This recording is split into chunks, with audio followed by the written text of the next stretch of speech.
Okay, round 2. Name something that's not boring. Laundry? Ooh, a book club. Computer solitaire, huh? Sorry, we were looking for Chumba Casino. That's right. ChumbaCasino.com has over 100 casino-style games. Join today and play for free for your chance to redeem some serious prizes. ChumbaCasino.com. No purchase necessary. Void where prohibited by law. 18 plus. Terms and conditions apply. See website for details. We made this.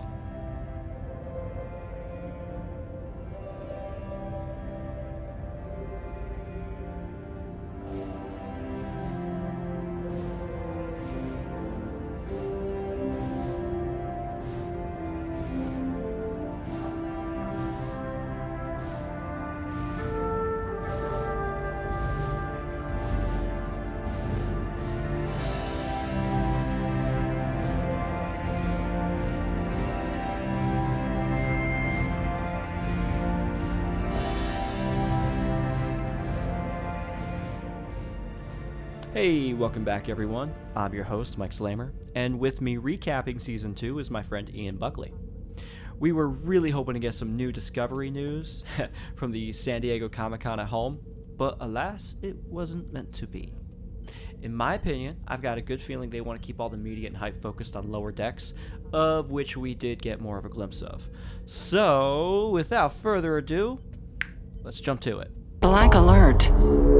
Black alert. All right, Ian, welcome back. We are finishing up our recap of Season 2. We've only got a few more episodes left. What are you most excited for in these penultimate finale episodes? Well, now we're really in the thick of kind of the race to the finish. We know so much more about what's going on. We still have enough mystery to kind of, not drag us along, but to move us forward through the rest of the season. We still haven't technically learned who the Red Angel is. That's still a mystery that we're just about to reveal, at least in part. And we now know the stakes. All biological life is at risk. This is huge, universe-ending stakes at hand. So I think the stakes are established. There's still enough mystery. We've learned a lot. We have Spock back. This new captain and his new dynamic with the crew is exciting. And yeah, at this point, it's just where are they going, and what am I going to be surprised by next? Yeah, and with the cast really having come into their own and the crew really coming into their own of the Starship Discovery, Saru, Detmer, Awashikan, Bryce, Reese, the loss of Lieutenant Commander Arium, of course, plays a role in how that crew is coping, but I am very impressed with how they've all come together, and it's not just it doesn't feel like a ship of misfits like it did in Season 1. It doesn't feel like they're all just thrown together. It really feels like now they're a crew, now they're a home, now they're family, Yeah, they had the uniting experiences of Season 1 to unite them, and then now they've been, sort of thrown, sort of out frying pan into the fire into this new strange situation, and with the highest stakes imaginable, and it's just solidified their bond even more. Yeah, that's the perfect jumping off point into the Red Angel, which is episode 10. Here we find out who the Red Angel actually is. And in the previous episode, Arium, before she dies, she looks at Michael and she says, it's you. It's you. Like, you're the reason we're all here. And in my mind, it was such like aha! It's you. You're the reason we're all here, because this is Star Trek Discovery, and you're the main character, and we're following you. It's your story. It's like, aha, breaking the fourth wall a little bit. But what Arian was really trying to say is look for Project Daedalus. Look for what it is. And while they're looking for Project Daedalus in the spirit data, they discover the bio-neural scan of the Red Angel in Arium's code. As they're purging Arium's system before the funeral, to make sure that control is eradicated from, the control virus is eradicated from her cybernetic augmented implants. So this bioneural scan actually matches Michael Burnham's bioneural scan. So it's a aha moment. It's literally you. You're the Red Angel, Michael. It's you. This, of course, is a what the heck moment on the Bridge of Discovery, because that doesn't make any sense. How does this compute? How does this all work out? Enter Captain Leland of Section 31. And there's quite a bit of exposition involved, where Leland actually gives away that the Red Angel is a time travel suit that was being funded by Section 31, and it was being built as an arms race with the Klingons. And Burnham's parents were the chief designers and engineers of this suit. The culmination of knowledge, with Burnham realizing that her whole life has been designed in such a way. She's been lied to. She's been treated as a castaway, as a mutineer. She's lost her friends. And now to realize that she lost her parents because of Section 31 and an arms race with the Klingons, that's some serious PTSD she's got to be feeling right now. Yeah, it's a well-earned moment when she decks him. It's very satisfying, gotta say. I know it's probably not very Trekkie of me to say, but man, he had it coming. I'm so glad she punched him right in the goddamn face. Yep. So now the plan is to use Burnham as bait for the Red Angel. It's an interesting plan, being as it creates a bit of a time paradox. And I don't know how much we want to talk about time paradoxes, because we can just go on in loops, which is literally the thing. Right. We don't have the time. We don't have the time to talk about time paradoxes. But the idea is that if they use Burnham as bait for the Red Angel, who they suspect is Burnham, then Burnham, the Red Angel from the future, will have to come back to the past Burnham in order to preserve herself and preserve the time loop that they are in. Right. Which again, obviously it eventually works, but it's sort of predicated on I know they have evidence to support it, so maybe it's not so much of an assumption for them, but this only works if her central assumption about her actually being the Red Angel is true. Yeah. Right? Like, otherwise there is no grandmother paradox. She could just suffocate and die. Yep. Again, we don't have the time to talk about time. So the plan springs. They figure it out. They're going to use Burnham as bait. They go to a planet. They need enough power in order to power the trap. So they find a spot, and they're able to harness the core of the planet for energy. And in the meantime, Burnham is left out in the middle of an inhabitable atmosphere. And then the gates open, and she's strapped to the chair, and there's some touching moments between Burnham and the rest of the crew where she's saying goodbye just in case and I die and they can't bring me back. Is what it is. Spock is there. They have I wouldn't say a tender moment, but it's the most caring moment that they've had thus far. And Burnham apologizes a little bit, and Spock clearly indicates that he would like things to be better between them. And Burnham is strapped to the chair. The roof of the facility opens, and this atmosphere comes in, and it's got like this diamond dust that shears the lungs and everything. She's breathing it in. She's screaming. Her skin's falling off. It's like it's brutal. Total Recall, when it's rough. There. Yeah, it's a moment. It's a moment. But just before that happens and the roof opens and she's saying goodbye to Spock turns around to walk away, and he's got this dope suit on, this EVA suit. And we got to talk about Spock's booty for a second. Because, man, he turned around. My wife was like, hey, who's that? Yeah.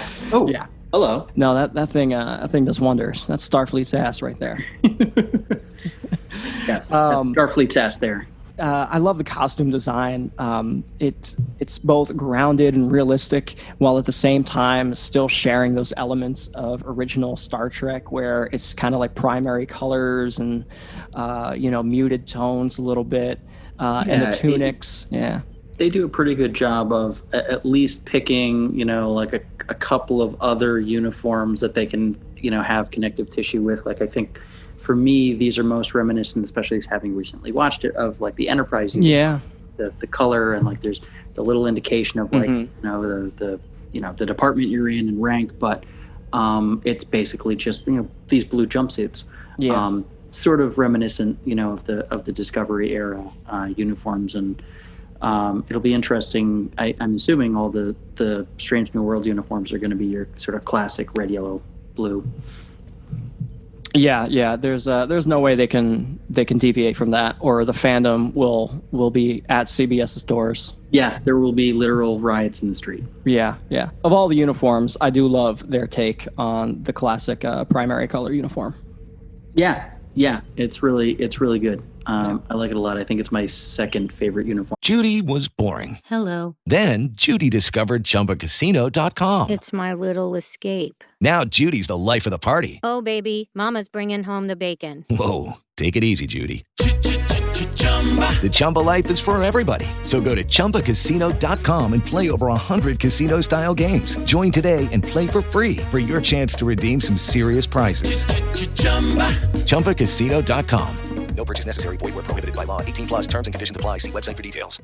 It is Ryan here, and I have a question for you. What do you do when you win? Like, are you a fist pumper, a woohooer, a hand clapper, a high fiver? I kind of like the high five, but if you want to hone in on those winning moves, check out Chumba Casino. At ChumbaCasino.com, choose from hundreds of social casino-style games for your chance to redeem serious cash prizes. There are new game releases weekly, plus free daily bonuses. So don't wait. Start having the most fun ever at ChumbaCasino.com. No purchase necessary. VGW. Void where prohibited by law. See terms and conditions. 18+. Overall. So Burnham is left out in this atmosphere. The Red Angel, she's not coming. She's just not coming. And Burnham is out there. She's dying. She's literally dying. The whole crew of Discovery is ready to beam her out. They're ready to get in there and rescue her and save her life. And Spock pulls a phaser on him. He's like, no, she literally has to die for this to work. Yeah. This has to work. And in order to do that, it has to be real. It can't be a fake out, because, future Michael will know that. So the Red Angel comes through, Burnham literally dies. Red Angel comes through and she emits a tachyon radiation burst at Michael and is able to resuscitate her momentarily, enough for, her to be saved. And the trap is sprung. The Red Angel is caught. And she's lowered to the platform, and she's forced out of her suit. And Michael sees, in the midst of this, having just been resuscitated with radiation and diamond dust in the air, her mom. Her mom exits the suit. Yeah, it's an unexpected reunion. It wasn't on my radar as who the Red Angel could be. I don't really know why, but that wasn't on my fan theory radar. How about you? No, not at all. I was fully expecting someone completely different, not related to Burnham in any way. I kind of was hoping for like a new character to be introduced at this point. Like, I don't really know exactly what I was expecting. Sure. But when they revealed that, the bioneural scan, it's you, Michael. I was like, no, come on, no. Yeah, I didn't know whether maybe we would get some like older Michael coming out of the suit or not. I mean, and in a sense we did. We got her mom. Yeah. But I like the turn that they took with it. It definitely worked. It made sense, especially once they, expanded and explained. Yeah. It was a nice way to tie in her family, her own legacy that she was born into with the Klingon attack, and how the story progresses from here. In the next episode, Perpetual Infinity, we definitely get a lot more exposition about the Klingon attack on the Burnham's laboratory. We learn about how Michael's mother put the time travel suit on in order to go back in time to warn the family of the attack, but something catastrophic happened and she wound up 950 years in the future, only to find a desolate universe devoid of sentient life. This episode is, obviously it sort of delivers on the promise of the cliffhanger ending from the one before. I thought it was a pretty compelling.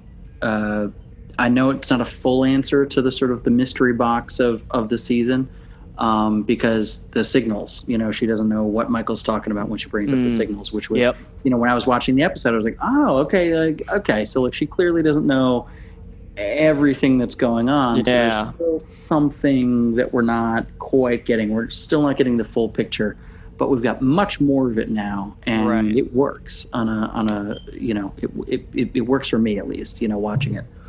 One of the great things that we learn here is that Dr. Burnham, to differentiate between Michael and Mom, Dr. Burnham had flown over 800 times attempting to change the future. And she was the one who moved the humans off of Earth to Terra Elysium. And she did that as a test to see how she could alter history. So seeing how some things worked, some things different, or some things did not, she was able to change certain aspects of the past, but in every attempt, she was unable to destroy the sphere data and to prevent Control from wiping out all sentient life. And that's really where we learned that Control is the real bad guy here. Interestingly enough, in the previous episode, when we thought we had eliminated Control from Arium and purged it, it did find a way to get into the Section 31 ship that Leland is on. And there is a moment where Leland is trying to activate a security protocol on board a ship, and he sticks his face into this little, looks like a little dome with some little eyeball scanners to, do a retina match. Yeah. Perfectly standard security procedure, no big deal. I don't know why there's a needle inside those things, because a needle suddenly protrudes out and stabs Leland in the eye. Because, as you've said, these are horror writers sometimes. This is straight up body horror. Anything with like sharp objects near eyes, I'm like, nope. Get away. No, nope, done. Nope, I'm out. That first shot of that opening scene of First Contact, the movie, with the Borg probe coming towards his eye, I'm like, nope, absolutely not, absolutely not. Get away from me with that. Yep. So Control is able to infect Captain Leland and take over his body, and we'll come back to that. I promise we will. Terra Elysium. So Dr. Burnham moves humans to Terra Elysium. She's been trying to stop Control from getting the spirit data. She's been failing. And how do we make this work? How can we make this plan work? And Dr. Burnham is very adamant. She tells Michael that she's watched her die hundreds of times. She's always been there, and she can't do anything. She can't save her. It's like, I've watched you die. You think this interaction is special. It's not. I've watched you die hundreds of times. And to Michael, it's like, my mom is finally back. I thought I lost her. She's been dead 20 years.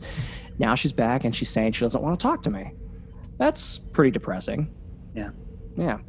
I can't imagine what must be going through her head through a lot of this, because honestly, without the training of Vulcan and without the logic and without Sarek's influence, I'm sure she would just be a wreck. Yeah, I mean, she comes pretty close to being one, understandably. I mean, none of this is, in any way a criticism of how she handles this extraordinary circumstance, because who are we to judge? This is crazy. Yeah. I think that the discipline, the logic, the training that she has absolutely helps her cope with the extraordinarily strange reality she's confronted with. The writers do a great job of grounding the character with her emotions and also allowing the story to progress with that element of logic built into it. So she's able to fall back on the science, and she's able to fall back on her friends. And that's another thing that the show really does well, is they include her friends there. She's never truly alone through any of this. She does have, believe it or not, she has Philippa Georgiou, who's there, as this weird, strange, psychotic, genocidal motherly figure to her. Right. She's got Commander Saru as this amazing best friend and confidant. She's got Tilly, who she loves like a little sister. the entire crew has become her family. So Dr. Burnham impresses upon Captain Pike that the spear data must be destroyed at all costs. It has to. That's the only way out of this. So they concoct a plan to upload the spear data into the time suit that Dr. Burnham arrived in and send it into the future where Control cannot access it. And they'll keep Dr. Burnham in the present, but Leland is able, who's now possessed by Control, is able to intercept the download of the spear data into the suit. Let's talk about Leland being Control for a second. He is essentially turned into a puppet by Control, by Control infecting him with nanites in his system. And we got to talk about the parallels of Control and the Borg. Sure. Yeah. And, you know, the eye probing thing was sort of an accidental parallel to draw, but you're right. You know, there's an obvious sort of element of, okay, there's these tiny little nanites. We've seen things like that before, specifically from the Borg, taking over a body and controlling it. And, they're also kind of linked through. Now, this is, you know, not really a biological mechanical construct. It's really just AI, you know, artificial life that's, you know, kind of infecting and using this meat puppet. He's a meat puppet. Leland's a literal meat puppet. It's a different way of taking over an organism from what the Borg do. But the parallels are hard to ignore, and you know, fans were talking about it when this happened. You know, fans were like, "Oh my God, is Discovery going to do some sort of Borg origin story thing? Are they going to connect it? Is there going to be some connective tissue with the Borg here?" So it was obviously on fans' minds when they were watching it too. Hey guys, it is Ryan. I'm not sure if you know this about me, but I'm a bit of a fun fanatic when I can. I like to work, but I like fun too. It's a thing. And now the truth is out there. I can tell you about my favorite place to have fun. Chumba Casino. They have hundreds of social casino style games to choose from with new games released each week. You can play for free anytime, anywhere. And each day brings a new chance to collect daily bonuses. So join me in the fun. Sign up now at ChumbaCasino.com. No purchase necessary. VGW Group. Void where prohibited by law. See terms and conditions. 18+. Judy was boring. Hello. Then Judy discovered ChumbaCasino.com. It's my little escape. Now Judy's the life of the party. Oh, baby, mama's bringing home the bacon. Whoa, take it easy, Judy. The Chumba life is for everybody. So go to ChumbaCasino.com and play over 100 casino-style games. Join today and play for free for your chance to redeem some serious prizes. ChumbaCasino.com. No purchase necessary. Void where prohibited by law. 18+. Terms and conditions apply. See website for details. Yeah, it's honestly it's too difficult to ignore, and we have to address it. Especially because the nanites, the imagery, when they are injected into Captain Leland through his gross eyeball, they're green. The nanites are green. And the black and green is the color scheme of the Borg. Sure. And all of Section 31 is all black all the time. Even Captain Leland, you know, he's wearing, a pure black outfit, you know, with the black badge. So now he's infected with these green nanites. I don't think that Discovery is trying to do a Borg origin story, but I think they may be trying to allude that Control may have been influenced by the Borg through some way or somehow. And I think, my opinion, my theory, that the sphere data includes information about the Borg and includes information about the Borg's quest for perfection. And that's what Control is influenced by through the sphere data. Because if you remember early on, about 50% of the spirit data is transferred to Control, which is a lot, but not enough for it to complete its mission. Yeah, certainly when you're told that there are these petabytes worth of data, when you think about like, well, what is half of that? It's still an extraordinary amount of information. Clearly it has something. It makes sense that it found something in there that it could use, even if it wasn't yet the full measure of what it was looking for. Right. Okay, so I just looked up a petabyte, and that is 2 to the 50th power bytes, 1,024 terabytes, or 1,000,000 gigabytes. So that's pretty big. significant. That is significant amount of data. Yeah, it completely tracks for me that the Sphere data may have run across, some progenitor of the Borg early on.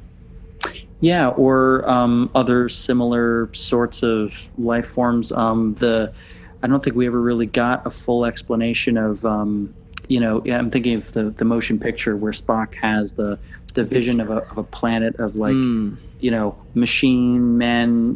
He kind of has this vision of this society that's clearly not just organic. It's got some technological components as well, and we never really learned who they are, what they are. So there are, if they aren't Borg, there might be other societies, other cultures that the Sphere has data on that the AI of Control can look at and say, here, I can use this. Yeah. There's that's something about Star Trek that I kind of like, is where they introduce a lot of these concepts, V'ger being one of them. You just mentioned it, and even here, they introduce maybe little nuggets and little pieces of information that the discerning mind could tie into other elements of Star Trek if they really wanted to, or they could just leave it open. And this might be one of them, because even if the characters don't know, why should the audience know? Right. Yeah. I mean, I think this is one of those things that I hope they leave open to debate and discussion rather than giving us a straightforward answer. I think it's much more interesting that way. Definitely. So back to the episode, Leland is able to get part of the download, and the download is halted. So Leland beams down himself to try and resume the download. He destroys the Red Angel suit. The power that was holding the Red Angel suit and Dr. Burnham in place had been cut. So what now happens is that the damaged Red Angel suit flies back to the future, because as it's explained, it's like a rubber band. It has to go to the past, but then it snaps back to where it originated from, which is Terra Elysium. So the suit goes back to Terra Elysium, back into the future, along with Dr. Burnham, except now she has no suit. So now there's no Red Angel suit, and now there's no Dr. Burnham to help them anymore.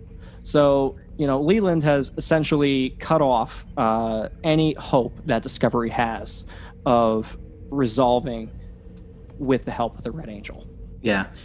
It's an interesting situation. There's a couple of interesting moments in there with sort of allegiances and alliances being shifting around. Ash is discovering what's going on with Leland's until he is actually confronting him directly and nearly gets killed by Leland in the process. Giorgio similarly, it struck me as odd a little bit that she was kind of just going along with Leland with his plan at first, but she had a change of heart eventually. Leland says to Giorgio something to the effect of, Michael Burnham's mother poses an unacceptable risk to the mission. When Giorgio is down on the planet talking to Michael Burnham's mother, her mom basically says that Control sees her as an unacceptable risk to the mission, saying the exact same phrase. And that's when Giorgio realizes that, hold on a second, Leland is definitely working for Control. Leland's a bad guy. Something's not right here. I should not go along with him. And she is the one who disables the transfer of the Sphere data, which forces Leland to beam down. So I feel like she could have just pulled those things off, right? She goes back and she touches them to turn them off, like the things that were intercepting the Sphere data. Yeah. And then Leland comes back and he just pushes them and turns them back on, right? Why didn't she just take them? It's one of those things. Yeah, I know. It's just one of those things I noticed when I watched it for the third or fourth time. Yeah. But now the Discovery is in a little bit of a pickle. They don't have the time suit.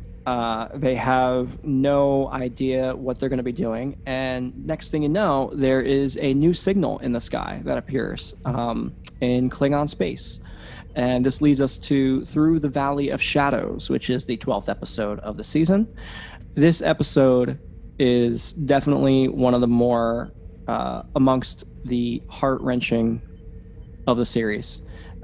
We learn a lot about Captain Pike. in this Yeah. episode. I mean, he learns a lot about Captain Pike. Technically, it's stuff that's in the lore that like a fan, particularly of the original series, would know, but Pike doesn't know, and now he does, and that is heartbreaking. You're right. Yeah. So early on in the season, as we recall, Laurel and Voke had a son, and in order to preserve her chancellorship, Laurel had to give up her son in order to ensure that he couldn't be used against her as bait or ransom or anything like that. So Tyler and Laurel had visited this planet, Bereth, and left their son there to be raised by Klingon monks. So it's a monastery, and these monks guard the time crystals. And Pike has to visit the monastery. He decides to go down himself as a neutral party because Laurel can't go down. She's the chancellor. Tyler can't go down. They are too many conflicts of interest with them being involved. Yeah. So they're fighting about it. They're like, well, Tyler says, well, I'm going to go down. And Laurel says, well, no, I'm going to go down. I'm the chancellor. And they're both arguing about who would be the better fit. And Pike says, I'll go. So Captain Pike leaves Discovery. He visits the monastery. And he meets the son of Laurel and Voke, who is now a fully grown adult.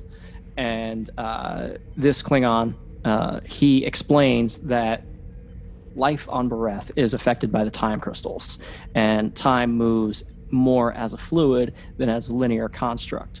So he's able to observe a Klingon monk planting a little seedling, and it grows into a full tree right in front of him. So the viewer is able to discern, like, yes, okay, time moves in a severely different pace here. It works in different ways, and it's very funky. We need to be careful with how we act. So the Klingon monk leads Pike through to the caverns and shows him the time crystals. And he says, be warned, if you take one of these crystals, your destiny will be forever changed. So Pike, he's like, well, I'm a Starfleet captain. I have to do this. I have to bring this back. So of course I'm going to take it.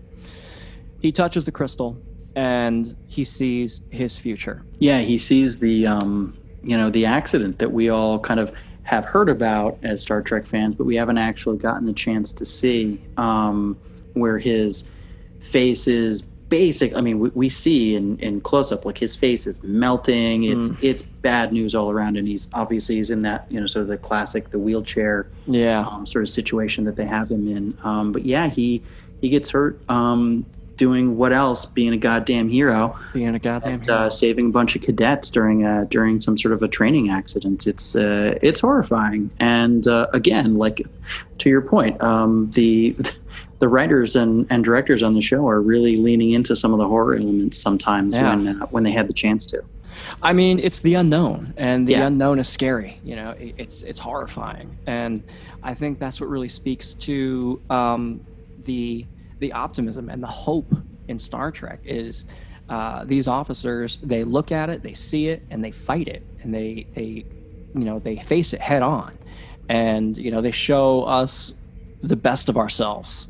Yeah, and he has the opportunity that none of us do of getting to see at least one possible future. It's always a little bit unclear with these time crystals. It seems like they sometimes show you possible futures, not necessarily like what's actually going to happen to you. We see that a little bit in the finale, but the fate that Pike has in front of him is pretty well established in canon. Like, we kind of take for granted that this is in fact going to be his fate. There is a line where the Klingon monk, he tells Pike, if you take this crystal, your destiny will be set. It's that simple. Whereas we see once Pike does take the crystal, he takes it back to Discovery. Burnham manages to touch it, and she does see a possible future. Good call. Yeah. So I think that the time crystals are kind of picky about how they react, and perhaps, like, if you take it from its home, it's like, no, this is going to be what happens to you. Yeah. And it's that simple. So consider wisely if you want to take me. Yeah, it's reminiscent of an orb experience in DS9, the orb of time. People interact with those, and it's never quite clear exactly what's going on in terms of what's real and in what they interact with. Like thinking specifically about like when Kira goes back in time and interacts with her mother and Gul Dukat, like it's not clear whether if she had acted in certain ways, whether the future would have actually unfolded differently or whether this was more of a passive experience. But that was something that I was reminded of with all the time crystal stuff. Yeah. It's I think the introduction of the time crystals in Star Trek lore is a little bit of a gimme in terms of plot maneuvering. Yeah. And I kind of like how they restrict its use. Like it can't just be a thing that you use and you take and you're just like, oh, la-di-da, I'm traveling the universe. Like it has a very distinct purpose. Yeah, and they're cool because they have time in front of them. Yeah, they got time in front of them. It's not just a crystal. It's a time crystal. They're time crystals. They're awesome. So meanwhile, Burnham and Spock are investigating a Section 31 ship.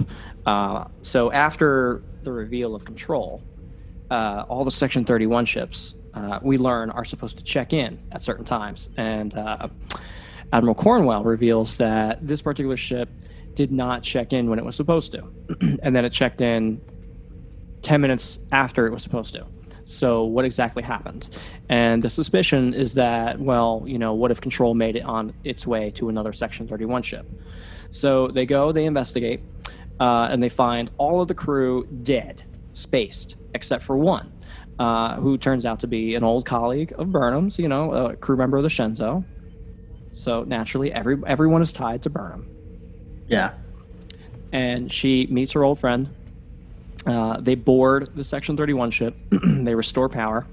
Spock heads off down to the control room, not to do anything with control, just the regular control room of the ship, other than the bridge. Meanwhile, so Cameron, who's the old shipmate of Burnham's, is actually possessed by control, and he's got the same nanite infection that Leland does. So, it turns out it was a trap to lure Burnham and Spock to the Section 31 ship to infect them with the same nanites and take control of them to go back to Discovery to get the spear data and complete its mission.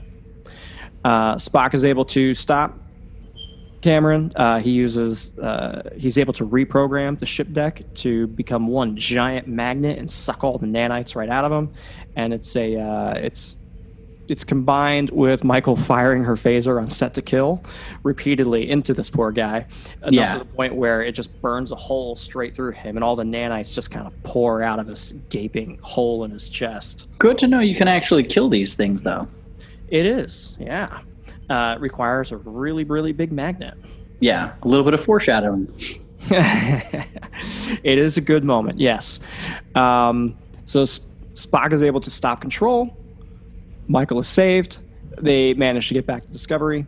The Section 31 fleet will soon arrive, and this forces Pike to destroy Discovery to keep the Sphere data away from Control. So the final 2 episodes of Season 2, Such Sweet Sorrow, Parts 1 and 2. Part 1, it has the Discovery rendezvousing with the Enterprise, and the story so far is that they need to destroy the Discovery because the Sphere data has merged with the Discovery systems. They can't seem to find any other way to eliminate the Sphere data. So destroying the Discovery is the only option. They rendezvous with the USS Enterprise to evacuate the starship. And there's this cool sequence where they deploy these corridors directly from the Discovery to the Enterprise. And it's like this little self-building bridge, and it crosses the space and allows the crew members to traverse between the 2 starships. And it's such a cool visual moment, and it gives us a really good idea of the sense of scale of these ships. The Discovery and the Enterprise, I wouldn't say are the same size. The Enterprise seems like a little bit larger, but it also seems to have less mass than the Discovery does. Yeah, I know what you mean, and you're right. The umbilicals show again, kind of going back to the what we were talking about earlier. This show takes the time to actually show you the things that you would just kind of be assuming were going on. Like, oh, one ship is evacuating into another. Like in previous iterations of Star Trek, you probably would have seen people going through like an airlock and like maybe down a corridor over there and maybe around a corner, you wouldn't see it from the outside in this kind of detail. And that's something I really appreciate. Yeah. Again, great use of technology here. So with the crew of Discovery evacuated on the Enterprise, they initiate remote self-destruct. Doesn't work. So they fire some torpedoes at it. Torpedoes don't work. The Discovery put shields up. How did it put shields up? There's nobody on the ship. Turns out the spear data is acting in self-defense, and it doesn't want to be destroyed. So it has merged itself with Discovery, and this necessitates all the central crew members to get back to Discovery to figure out another solution. Right. At this point in time, Section 31's nanite control fleet is now approaching, and they are basically an hour away. So the clock is ticking, and we need a new solution, and we need it now. At the same time, Burnham proposes that the time crystal that Pike took can be used to take Discovery itself to the future. The idea being that Control won't be able to get to it if the entire ship is there. So they can now achieve their goal of not destroying Discovery, but also still getting rid of the sphere data and sending it someplace where it cannot be found. Although I do have to wonder, from a standpoint of someone who would be in the universe, if I'm sending something to the future and I don't know what's there in the future and I only have a vague idea, and I'm sending all this extremely valuable, important stuff there, how do I know it's really going to be safe? I think they're not just sending it to an arbitrary point. They're sending it specifically to where and when Dr. Burnham ended up, right? At Terra Elysium? Yes. The idea being that she's kind of I think served as their advanced scout, for lack of a better word. Yeah, and there's no technology there. And according to her, like all biological life has been wiped out. So, she's in.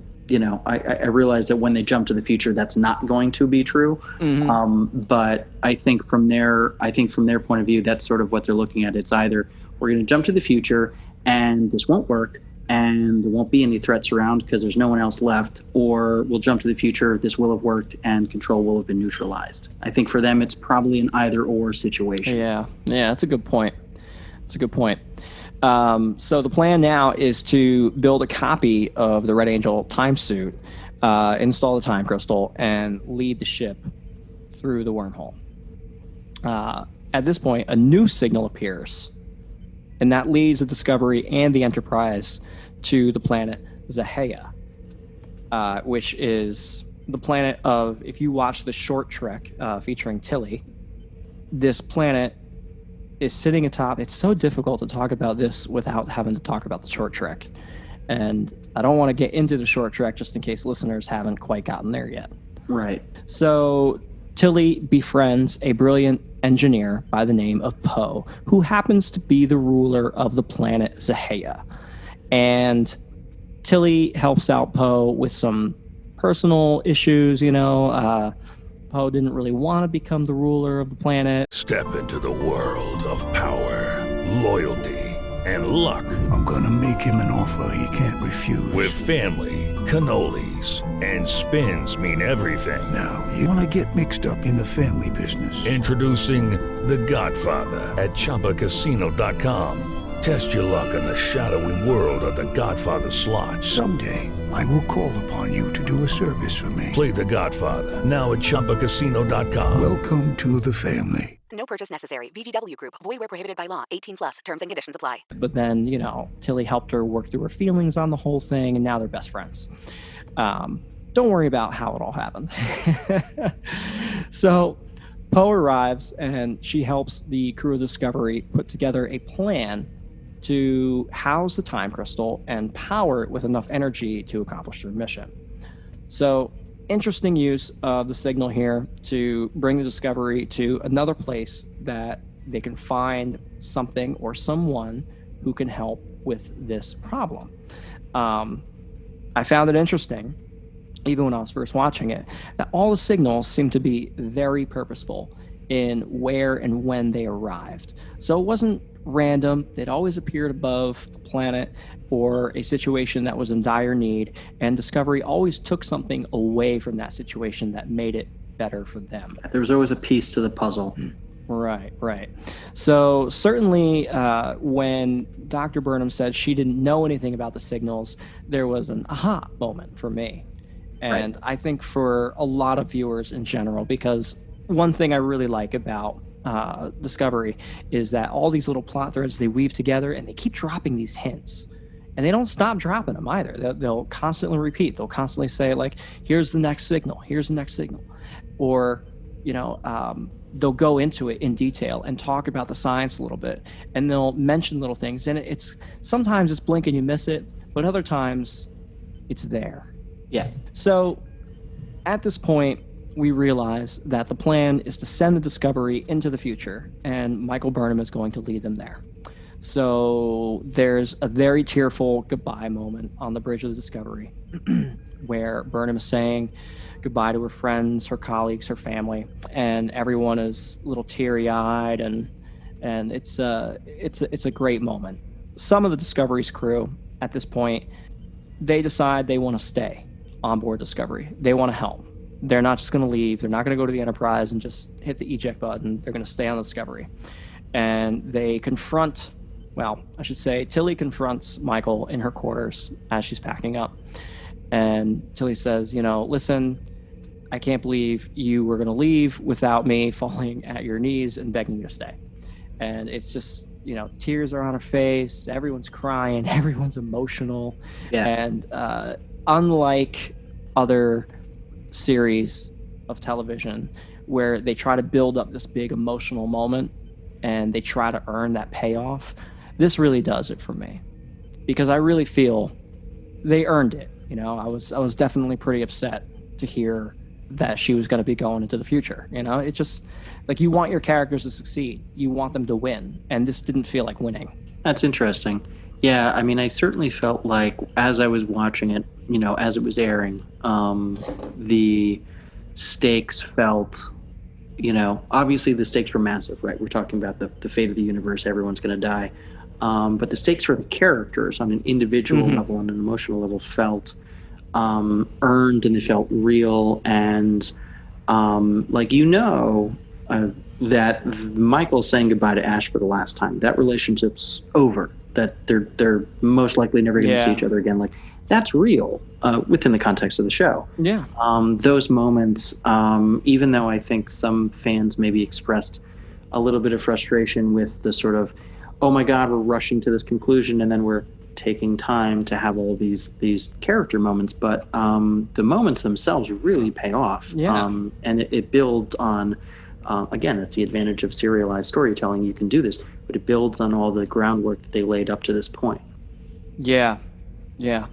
As for that moment between Ash and Michael, when he says, I wish I could go with you, I have to stay, and she's clearly distraught, but she understands. She turns around, she runs, and they hug and they kiss, and it's a wonderful moment, and it connects on a deeply emotional level. And it also reminds me as a viewer, and I'm sure many others as well, that these people are actual people, and they are, ordinary, stuck in an extraordinary situation. Yeah, there's not a sense of detachment. These are all people who are profoundly and deeply attached to one another, and you see the consequences of that played out and how emotional they get in these circumstances, in these situations. Yeah, and that also ties into Stamets and Culber's relationship, with them having come back together and falling apart a little bit, and Culber going through his own identity crisis, where even in an earlier episode he confronts Ash Tyler, who had killed him in season 1, as Vok, when he had a psychotic break.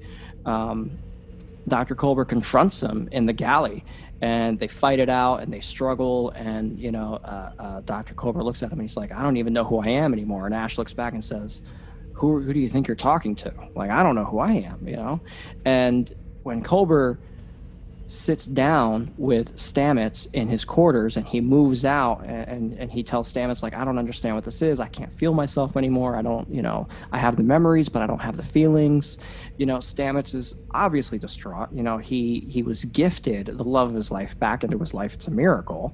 And now he's up and walking away. And that's an emotional moment. That's, you have a second chance and you can't take it. But by the end, when Stamets and Culber are together in sickbay, and Culber says, I was going to make my home on the Enterprise, but I couldn't because you're my home. It's like, oh, man. Yeah. What a moment. Really well earned. And I felt like, we didn't really talk about it in previous episodes, but they've been touching on Hugh's dealing with this extraordinary circumstance. And basically in each episode, at least a little bit, he goes to therapy. He has a nice therapy session with Admiral Cornwell, who used to be one, and has a nice scene with Jet Reno where she tries to talk some sense into him with her patented no bullshit sort of way of talking to him. And, we see the effects of that build to this point. And then it pays off in the finale when he comes back and says, look, whatever I'm going through, I'd rather go through it with you. Yeah. Yeah, it's so great. So we have the crew of the Discovery staying on the Discovery. They're in it. They're good to go. Pike leaves the Discovery at this point, and he transfers command to Commander Saru. Saru takes the chair, and I think it's more than earned on his part. And the Section 31 fleet arrives. They prepare to do battle. Discovery and the Enterprise are basically, sitting side by side while the Section 31 fleet comes in and surrounds them. And while we're gearing up for this big battle, there's actually a throwaway line. And I shouldn't say it's a throwaway line because really none of the dialogue, in my opinion, in the show is really meant to be missed. Like, you have to hear it in order to connect all the dots. But when we return to the Enterprise as they are about to destroy the Discovery, number one turns to Pike and says, well, I took the liberty of, commandeering some new Starfleet tactical fighters and, started re-engineering our shuttles and our work pods with phasers. She was clearly preparing for a big fight. She didn't know what. She was clearly preparing. And it's a really cool moment to see the Enterprise and Discovery side by side, and you have a multitude of tactical fighters, which we never saw before in Star Trek. Like single manned fighters, even drone fighters you don't see. Re-engineered shuttles and work pods with phasers complete. It's cool, man. It's really cool, and it's a much more modern. It seems much more grounded in kind of real military tactics, like the way that these two big kind of capital ships have all these smaller craft kind of buzzing around them, doing their own thing. Like, it's much more it's sort of like a Battlestar Galactica type of thing. I was just going to say it, and you've got the long range engagement, and then you've got the smaller craft engaging one another and providing cover and screening, and it's all delicious. Like, watching it, it's so good. We've never seen anything like this in Star Trek, and it's so nice to see. Even in DS9 with the war, it was like the Defiant was the smallest craft you saw. Right. There's always been that question of like, well, what about smaller tactical fighters? Like how come Starfleet doesn't deploy that in the Dominion War? Clearly the Jem'Hadar are using tactical fighters, so why don't we? Well, I think that's a valid we didn't have the thing budget for it. Yeah. But here we get to see some of that, and it's beautiful. So part 2, well, quick turnaround here. Ash Tyler has to leave. He doesn't say where he's going, but he leaves. And in part 2, we open. It's a big battle. Section 31 has arrived. There's a little bit of a little back and forth between the Control, Leland, and Saru. Philippa Giorgio, she's on the bridge with Discovery. She's a little cocky at this point. She's like, I don't know if you can count, but you're kind of outnumbered and you're outgunned. And Leland does this little half smile, and he's like, oh, count again. And, off of the Section 31 ships come all these drone fighters. Yeah. And they are, menacing. There's at least 100 drone fighters. So clearly they are not outnumbered and they are not outgunned. They are exactly the opposite. Right. So the tables have turned on our heroes a little bit. Meanwhile, aboard the Discovery, Burnham is still assembling the suit. She's got to assemble the suit. She's got to get the time crystal working. They have to get power back. In the middle of this battle, shields are getting battered by the fighters. There's different squadrons. And this is another thing. There's another line where they have to coordinate attacks and coordinate squadron fighters. And, you kind of wonder, hey, what are all these officers on the bridge actually doing? And here you get a little bit of that. There's a cutaway to the communications officer coordinating the different squadrons together. There's a cutaway to the tactical officer, sending out strategies and everything to all the fighters. It's cool. We get more, and it's, again, just another great thing that Discovery shows us that no other Star Trek series has done before. Yeah, and it's got a very cinematic feel to how it all unfolds. I mean, especially the final episode itself. It's shot like a movie. It's shot like a movie. There's all these whip hands on the bridge. There's the split screen. It's just got a very cinematic feel. The scale of the battle, unlike anything we've seen in Star Trek before. It just all feels, like $1 million. Yeah, more than $1 million. It pays off. It feels like $10 million. Yep. So Ash Tyler returns, and he brings the Klingon fleet to the battle itself. Yeah. And man, what a cool scene when the first Klingon ship decloaks and just completely... That cleave ship? Yeah. I don't think we've ever seen anything like that. It's massive. We haven't. It's bigger than the Enterprise and Discovery combined, I think. Yeah. By a multitude. It is referred to as a Klingon cleave ship. We haven't seen it on screen before. We've never heard of it. At least I can't remember ever hearing about it in canon. No, personally. not even in, I don't think even in Star Trek Online or anything. I don't think it's been seen. It's this huge ship with a very long cylinder at the front with what is literally a cleave coming to the bottom. And as it decloaks, it completely rips through several starships at a time, Section 31 starships, completely obliterating them. It's like an icebreaker ship. It's got that almost like that blade in front, and it's just meant to just push through and cleave literally through ice. Yeah, it's awesome. On the bridge of the cleave ship is Chancellor L'Rell and Ash Tyler, and we have some beautiful Klingon moments where she says, "Today is a good day to die," just bringing it right back. And always good to hear that. Oh man, we shall bathe in the blood of our enemies. We shall wade knee deep. We shall wade knee deep in the blood of our enemies. Oh, yeah. It's such a perfect Klingon line. Loved it. Loved every moment of it. Mary Chieffo, she's great. I've met her at a convention. She's amazing. She's so fun. She loves Star Trek. Yeah, I had the opportunity of meeting her at an After Trek airing. It was a very cool moment. Oh, nice. Right on. So she brings in the Klingon D7 warships, which she was building. Good to see those. In order to unite all the Klingon houses, she was building a new fleet of Klingon ships, and these are the D7s. The D7s are a classic Klingon design that's featured all throughout Star Trek, the original series, the movies, as well as all the way into Deep Space Nine, Next Generation. Yeah, no, it's one of those things that I had a toy of growing up. It was one of my little ships was, I all these little plastic Star Trek ships, and the D7s were definitely one of them. Yep. Oh man, Micro Machines? They look like they're wearing a little hat. I know what you're talking about. Yeah. Yeah. Nice. I think I had a whole bunch of those too. Great episode, along with Saru's sister, arriving in the Baul fighters. She had received a farewell message from Saru as they were all saying their goodbyes and sending their messages.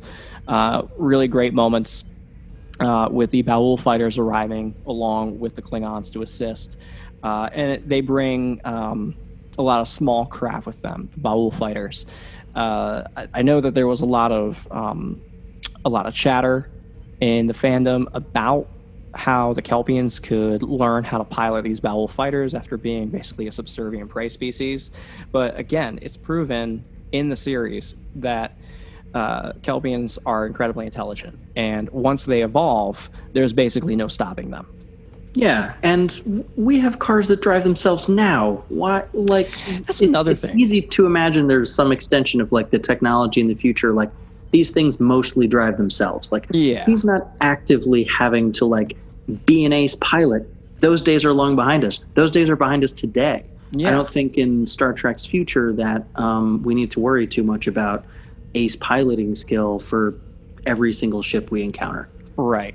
I think, obviously with the starships and the more tactical, use of ships and spaceships and shuttles, it requires specific training courses. Starfleet would absolutely have certifications involved. But for the average bipedal being who have been oppressed all their lives and now have suddenly access to the oppressor's technology, they're going to figure out how to use it. Yeah, of course. Yeah. It's got a manual. It's fine. I'm sure it's got an autopilot setting in there. Yeah. It's probably got autopilot, auto gun, auto everything. It's auto fine. Everything. You just point it. Yeah. Point and shoot. The Enterprise takes a beating in this episode. I mean, she gets whipped and she takes it. She dishes out quite a bit too. One of the primary plot points of this episode is a torpedo that fails to detonate on impact. And instead of detonating, it lodges itself in the hull of the Enterprise. Admiral Cornwell goes down to disable it, but unfortunately she's not able to. She convinces Captain Pike to leave the room, close the blast door. She closes the blast door from the inside and sacrifices herself for the good of the ship. And it's I think, a brilliant way to give a character like that a send-off. Admiral Cornwell was pivotal in season 1. She was pivotal. Why am I having problems with that word? Pivotal in season 2, as far as progressing the plot along, being the good Starfleet admiral as opposed to everyone else's evil Starfleet admirals. So it's kind of sad to see her go, but I can't imagine a better send-off. Sacrificing yourself to save a ship. Yeah, it's certainly a noble end to a really good character. It's sad to see her go. I don't know necessarily that there was much more to do with her. Seeing where Discovery's going from here on out, I could have maybe seen her popping up in Strange New Worlds were she to survive the events of this season. But certainly I think it seemed like when they were writing this season, it was logical to sort of her time with the Discovery was ending. We don't really see a clear path forward, so let's give her a meaningful bow out. Right. Definitely a very impactful sacrifice on her part. No pun intended, considering the torpedo. Yeah.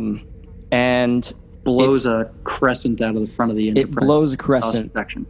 So we know the destructive power of phasers, of photon torpedoes, but we had never seen anything specifically like that take effect on our beloved Enterprise. It just got out of being repaired. Come on. I was just going to say, it just got done. It returned from space dock, from being repaired, and now all of a sudden she's back in action. It's in good shape for 2 seconds. Right back. Man, you can't leave that thing in Pike's hands for a day, I swear. So that particular plot point got a lot of flack for the blast shield door. It's like, why don't you make the whole Enterprise out of that stuff? Yeah, it's the old black box joke of like, why don't you make the whole plane out of the indestructible black box thing? I think the door, I get why it seems like it's a little bit of an issue. It's like if the door is not closed by this much, then half the saucer section blows off. If it's fully closed, then most of the sausage section's fine, and there's a window on the blast door. I think for there was I could see where it maybe would take you out of the moment a little bit at a time when you don't really want to be taken out of the moment, because I think in the back of your head, like you're going a little bit like, well, why is this very thin seeming blast door with a window in it the thing that's stopping all of this destruction? Right. The thing about energy and physics is that it wants to find the path of least resistance. It does. And I get it. It goes right under that door, and then I think that's probably what fans were responding to. Yeah. In the moment, it visually, like, something doesn't quite line up. Like, you're right. You can rationalize it. You can, you can come up with an explanation that makes sense, but that's not what we want to be doing in those moments when we're caught up in it. We don't want to be thinking, how can I make sense of this thing that doesn't seem to make sense on face value? Right. But when you see the actual destruction it does to the Enterprise, I mean, that's pretty legit. It happened. It really did some damage. It was this was not a pop gun. It's a great scene. Starships fighting, other starships, the drones, meanwhile, you have Queen Poe. She commandeers a shuttle, and she's able to engineer how to properly attack the drones to take them out and defeat them more effectively. There's teamwork all across the board. It's not just, one person doing everything. It's, they're coordinating attacks. It's logical. It's sound. Meanwhile, Burnham, she builds a suit. She's got to get into it. She has to, get out of Discovery. She's got to safely navigate the battlefield, get to a safe point. Spock is with her. He gets a shuttle, and he's able to clear a path along with a number of Starfleet vessels to screen the approach, if you will. So she's able to escape to a safe point, lock in. And this is when it's finally revealed that Burnham was responsible for the signals, but her mom was the actual Red Angel. Yeah. So the bioneural scan that was discovered was in fact correct. It was both her mom and her. Yeah, it's its own sort of... Right, you get it kind of both ways. You have the answer to why... Dr. Burnham had no idea what these signals were, and why the mind meld and the bioneural scan showed Burnham being the pilot, because they both were the pilot at different times. It's a good reveal, and it sets up the time loop that Burnham now has to go through. So she's trying to figure out how to get the Discovery into the future, but she can't plot the course yet. So turns out, with Spock's help, they figure out that she has to go back and set the signals to each point that brought them another piece of the puzzle. So if viewers were paying attention all along, you would have put together all those pieces and realized that all those pieces of the puzzle helped them survive and win this particular fight in order to give Burnham the edge and time to open the wormhole to bring Discovery through. And that's what she does. She sets the signals, everything falls into place. It's like dominoes falling, right? And she goes back, and as she's the Red Angel, she sees herself back on the asteroid with the piece of asteroid stuck through her, and we see her face as she sees Saru back on Kaminar as she releases the EMP pulse. And when she returns to the present day, she's able to set the final destination and open the wormhole to bring them into the future. Yeah, and I think I got what was going on in terms of time loops, and we don't have to get into all of it, but is my understanding correct that she's probably done this a bunch of times, and that now this is the last final time, and she's now closing this loop? Like, is that the implication, that she has tried to put this together successfully in the past, and this is now the last and successful attempt? Right, that is the implication. Okay. That's just the nature of time loops. Yeah, right? Like, I know. Where do you enter weird. it? Yeah. Sure. Where do you enter? Where do you exit? You just have to go through it. And Star Trek time travel laws suggest that it's all one universe. Yeah. You don't do the alternate timelines, like there are some splits, but some don't. Like we have a split with the Kelvinverse, then we have the mirror universe. So different universes you have exist. spatial anomalies that cause alternate timelines. You get that in Voyager at least a couple of times. Right. There's things like that pop up. Right. We see it seriously in TNG where cause and effect. But exactly. Multiple versions of the Enterprise. Right. Those are clearly multiple timelines. Like that's the clearest evidence that there is some version of the multiverse thing going on sometimes in Star Trek, but there's not a lot of consistency with it.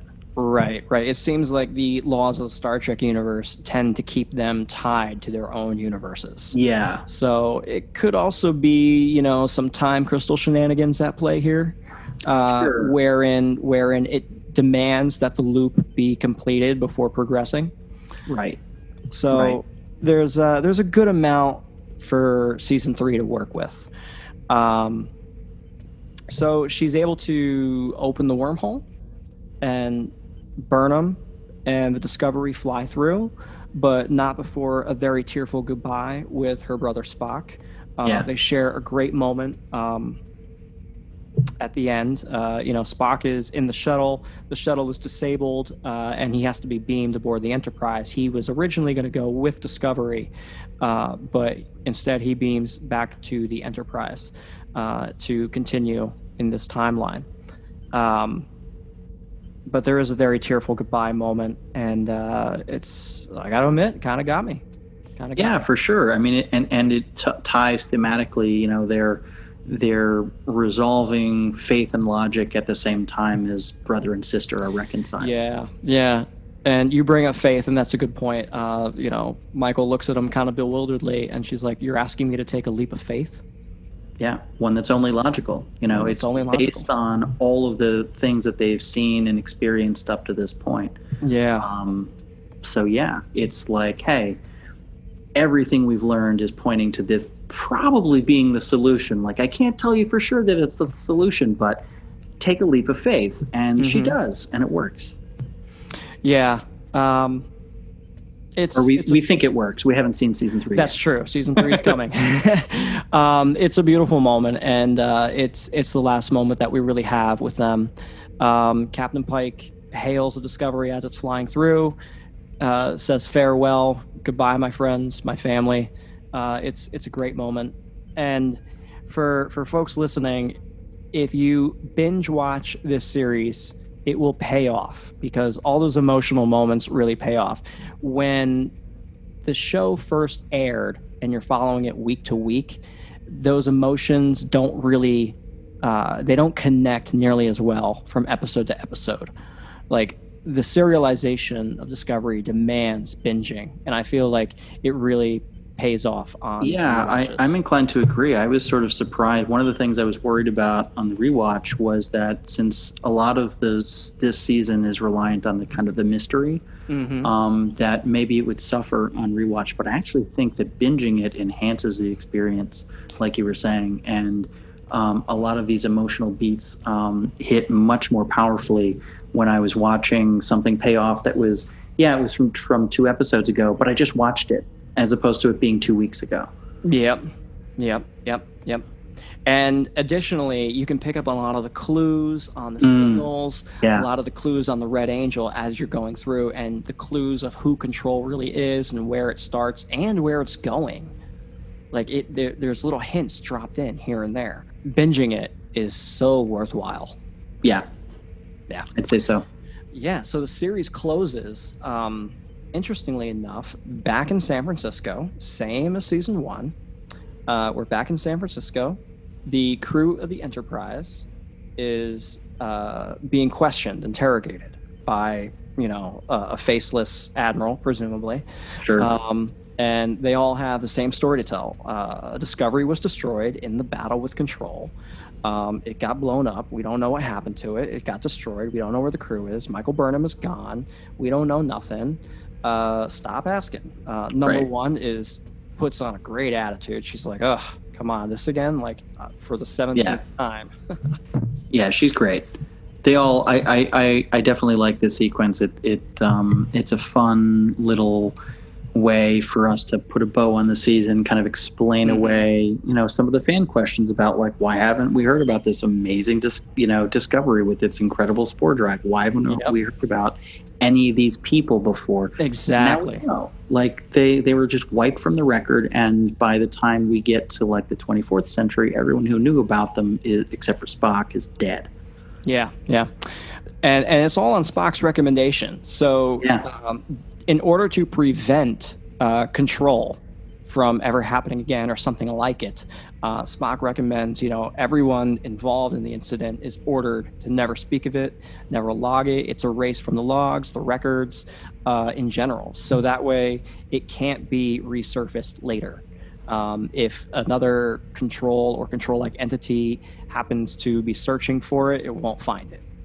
Additionally, Ash Tyler is reinstated to Starfleet and placed in command of Section 31. I think that's a really interesting beat for Tyler. And if the Section 31 show does come to full fruition, I would love to see him come back. The actor, Shazad Latif. By the way, we're recording it. Today is his birthday. So happy birthday, Shazad. Happy birthday, Shazad. Yeah, I think he does a really solid job with Ash, and I'm excited to see him do good work on whatever iteration of a Section 31 show there is. Logically, I would expect him to be a part of it, just like, I mean, Michelle Yeoh is supposed to be as well, and she has yet to come back from the future, so it's right interesting to see exactly what's going to happen with that. We'll see how that plays out. Yeah, we'll see. With season 3, we'll see.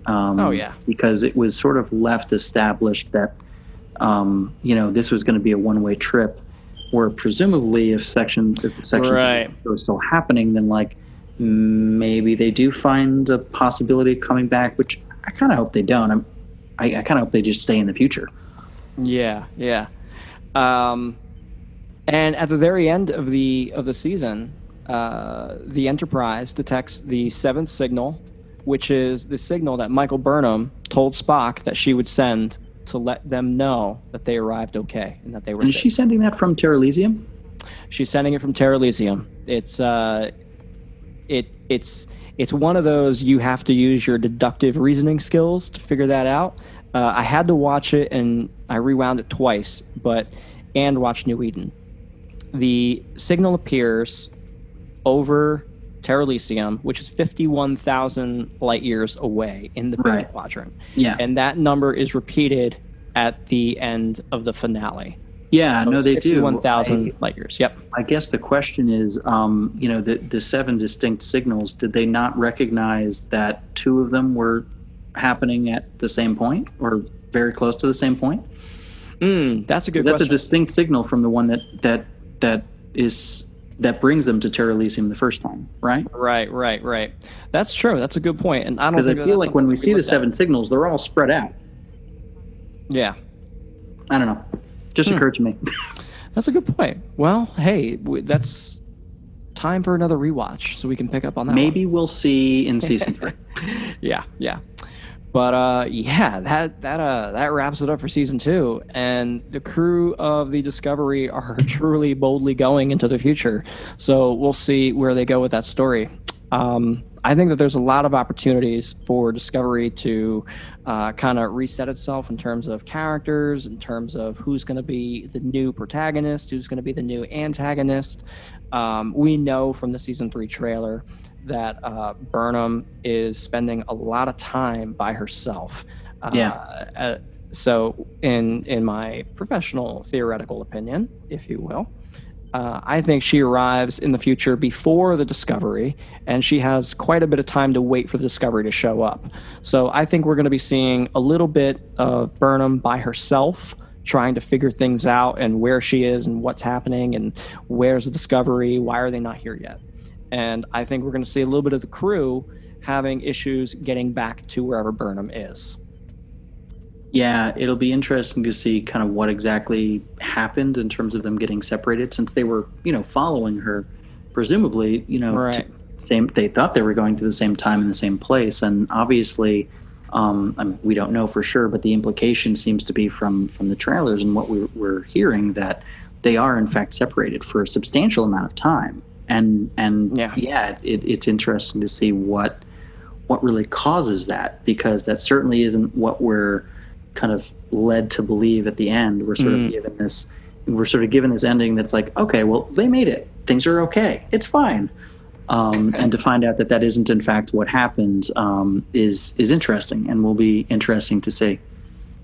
Yeah, I can't wait. I did see on CBS All Access on the Discovery splash page, it says new season 2020. So, right. Yeah, it's definitely going to happen after Lower Decks wraps up this season of Lower Decks, which starts August 7th, 6th, something like that. Yeah, it's pretty soon. August 7th. Less than a month away now. Yeah, I'm really looking forward to it. I think we're probably looking at a October or November premiere. Yeah, for Discovery. I think that sounds about right. We'll get it in the fall, and it'll go through the spring. I think season 1 actually was similar. Yeah, they had broken that into 2 chapters, and they took like a nice break around winter. So who knows? I mean, that's the thing about Star Trek. Nothing is truly written in stone except for perhaps Captain Pike's destiny. Right. Yeah, exactly. Ian, thank you so much for joining me today. Where can we find you on the socials? You can't. Nice. I'm myself on Facebook, but I'm not on Facebook much. I am starting to participate more in the Nexus discussion group. Perfect. All the We Made Treks folks. So you might see me on there. I'd encourage people to go there and discuss this episode, as well as all the other many episodes of the many shows that the network is going to be putting out over the next infinity. It's going to be perpetual. Stuff just going to keep coming out. Trek's never gonna end. Trek is never going to end. We are never going to end at this point. One of the best franchises in history. Yeah, and it's only going to be crazier the more series come out simultaneously. Oh man, I think the goal for CBS is to not let a single week go by without a Star Trek episode on. Yeah, and you know what? That's my goal in life too. I get it. Ian, thanks so much for joining me. This was a long pod record, and I appreciate your patience and your time this evening. I can't tell you how much I appreciate being on with you. I look forward to talking more Trek with you as season 3 does start. Hell yeah, man. I'm excited. Yeah. All right, my friend. Have a great night, and we'll talk to you soon. You too. Be well. And that wraps it up for Season 2, y'all. I truly appreciate your ears on this. My final thought on Season 2 has to be the love the fan base has shown to Captain Pike, Lieutenant Spock, and First Officer Una, better known as Number 1. With Captain Pike and Number 1, these are characters that we always knew existed in the Trek universe, but we never had a chance to really get to know them. I think the long wait for their stories to be told has been worth it. CBS announced a brand new series featuring the trio titled Strange New Worlds. All we know is that they are bringing back Anson Mount as Pike, Ethan Peck as Spock, and Rebecca Romaine as Number 1. Very, very excited for this. We Are Starfleet is produced by me as part of the We Made This network. Please take a moment to drop a 5-star rating if you're so inclined, and even write a review. You can connect with me on Twitter at Mike Slamer, and check out our website, wemadethis.com, where you can find all of our network shows. Star Trek Lower Decks is dropping on August 6th, and our companion podcast for that is called Rarely Going. Definitely recommend tuning in early on this one, because Lower Decks looks to bring back the weird in Star Trek, and Rarely Going will be there dissecting every nanosecond of the show. Guys, fly safe, and always remember to wear your mask.